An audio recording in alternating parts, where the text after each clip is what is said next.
Good morning, good afternoon, good evening. Hope everybody is doing well. I don't know why it feels so quiet in here today. Like I'm missing something.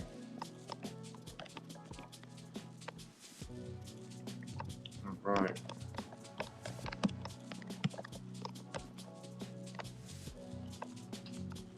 Let's see here. All right. Boom. Just putting some things in the chat there. So today we're talking about beating laziness. How many of us are there? How many of us are going through something right now where we're like, I do feel a little lazy right now? Who's going through that? Let me know. Let us all know in the chat. We all know the feeling, right?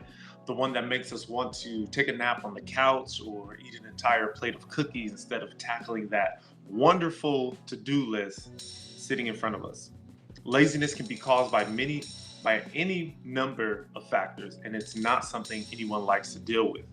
But if we don't learn how to beat laziness, then our lives will never grow beyond mediocrity, right? We know that that laziness is just going to prevent us from doing the things that we need to do, the things that we should do, things that we want to get after. But hey, it is what it is. So let's figure out how to do this. Yet, despite the best intentions of many, laziness is something that often wins out. It's a cat and mouse game we play with ourselves for years on end, but it doesn't have to be this way. We can accomplish more each day and beat laziness. So the first way we're going to do that is by pushing ourselves. One of the hardest parts about working out is getting started. Feel like you have no willpower to push yourself or to get yourself going. We can start by doing 5 minutes, right? Then remember how good that feels by doing those first 5 minutes. It can be a simple walk around the block. One of those first 5 minutes are finished. Once they're completed, your body will begin to fill up with endorphins and adrenaline. These hormones make you want to continue working out. They want to make you continue moving. It's not always easy to make a change, but it can be just that simple. If you find the thought of starting something that is overwhelming and intimidating for some reason, then start with just 1 minute at first. Even if we do it and we commit ourselves to staying in shape, we can start by just walking up the flight of stairs. So how many of you work in a place that have an elevator, have some stairs or something? Go ahead and attack those stairs, and let's just do those stairs for the first week or two. That is making an effort. That's taking a step in the right direction. And we can keep going there until we finish the entire staircase. And then we go on to bigger and better challenges to help us continue to push ourselves, right? So we can start small and then gradually get there. You don't ever have to jump into the deep end of the pool. We can go ahead and walk in on the shallow end. That's perfectly fine. We can take the steps and hold on to the rails. That is perfectly fine. We're getting things moving and we're getting things going because you're going to look back on that and see how far you have come up into that point. Another thing to beat laziness is to remember to take a quick break. I know it's like, wait, what are you saying here? It might sound counterintuitive, but the key to productivity is actually taking breaks. Take a break about every 25 to 30 minutes and then focus with all of your might on those tasks for that 25 to 30 minutes, right? We'll see an increase in efficiency because we won't be overworked or tired when it comes to crunch time. So how many times have we been grinding away at something and you're slowly depleting your willpower? We have a finite amount of willpower each and every day that we wake up, right? The moment that we start doing things, that willpower starts to go down. It's the same with your phone battery. The moment you unplug your phone in the morning and you start doing your emails, text messages, phone calls, watching your wonderful podcast on the YouTube or Facebook, that battery is going to start going down, right? And it has to get recharged. So us taking that break is going to allow us to recharge our willpower. So as we're going through the day, we got to pick certain things up. We got to do grocery shopping, whatever. And we take that little break and, that willpower kind of increases just slightly. And then we go ahead and jump right back into things. So I know that it sounds like I'm going against everything that we've been told up until this point. However, frequent short breaks are really important if we want to stay productive throughout our day. So we got to be able to do that. The next is having a positive headspace. We know this is very important, and we have to change our inner dialogue and start saying positive things about the task at hand.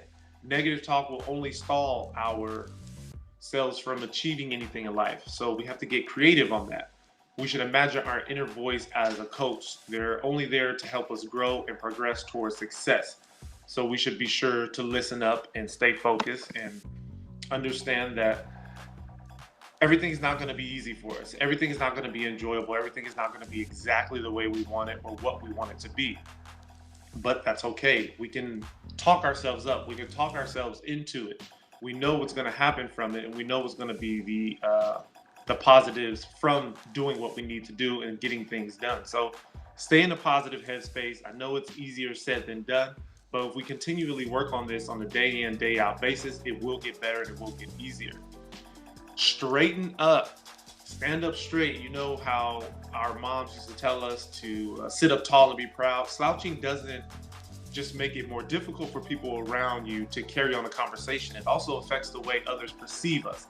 How we feel about ourselves is directly related to what other people think of our posture. So stand up proudly today with good head position and spinal alignment, and hold that head up high, right? So how many times have you noticed, if you're being aware of yourself when things are going well and stuff's not working out, and you slowly start hunching that head and neck and back down, and we got to hold our head up, gives ourselves more energy and be around with more confidence, right? As we hold our head up and we push those shoulders back and down, we're starting to feel better about ourselves. We're starting to feel good. And that's going to allow us to want to jump in to do more things and get those things done that are on our task list, right? So sit up tall, hold your head up, and keep that positive talk going, and we're going to feel that much better. So what are the benefits is going to be something else that we're looking at when it comes to beating that laziness and not wanting to do certain tasks. What are the benefits? If we're feeling discouraged about a task, remember the benefits. Will it keep our job, get us a date, make for a oddly manicured lawn that the neighbor kids will not be wanting to run across? If so, then get started on it before other thoughts distract us from these more enticing possibilities. So oftentimes when we are lazy, it's because of the things we don't want to accomplish. They might be tough, they might be hard. We talked about being intimidating. We don't want to get it done, right? But we never really look at the benefits of getting that task done and getting that list accomplished, right? So what is that benefit for you? What does that benefit look like, and how is it going to play out for us if we do take advantage of getting those things done? What is that for you? Let me know. So finally, let's reward ourselves. At the end of the day, go ahead, and it's okay to reward ourselves for our work. When we get everything accomplished, we should be doing something enjoyable. Maybe we meet up with some friends for a night out, or hang out with our other half for a dinner and a movie, or we do happen to binge watch on Netflix or Hulu, whatever it is that we watch. That's perfectly fine. But we have to have something that's going to give us that rainbow at the end of the road for all of the unwanted things that we have to do throughout our day. What is that for you? Are you able to reward yourself? Do you reward yourself, or do you continue to punish yourself, which is only going to keep you on that downward trajectory of not wanting to get things done and increasing that laziness and wanting you to stay on the couch? So have a reward for yourself at the end of the day. It's well deserved. Laziness is a common dilemma that arises when motivation to complete tasks are low. There are many reasons for this, but the cause doesn't matter. Choose some of the strategies that we talked about today when we think about work and put them into action in our day-to-day life. We will be pleasantly surprised by how things change when we just make one small change or effort on our part. Okay, so what is that for you today? What small change are you going to be able to make today so that you can combat that laziness? Are you going to go ahead with the approach of, I'm going to do X amount of time of work, and and then I'm going to take a quick 5-minute break to recharge, and then I'm going to dive right back in. What is that for you? Is that what you're going to be able to do to accomplish it? Is it better self-talk? Are you going to be more positive with yourself on your daily task, on that work ahead? Is that going to be something for you? Are you going to be able to start sitting up straight and being more attentive and more alert to your body positioning and what's going on? So what is that for you? Let us know in the chat. And always remember to push yourself as well. There's no secret to success, right? We all know the things that we need to do, the things that we need to get done in order to get to where we have to be or want to be. And we just remember that it's a simple thing, but it's not always easy, right? And we know that, we understand that. So we have to be able to continue to push, all right? We'll get there. And as always, you know what it is. Be better than yesterday, and we will see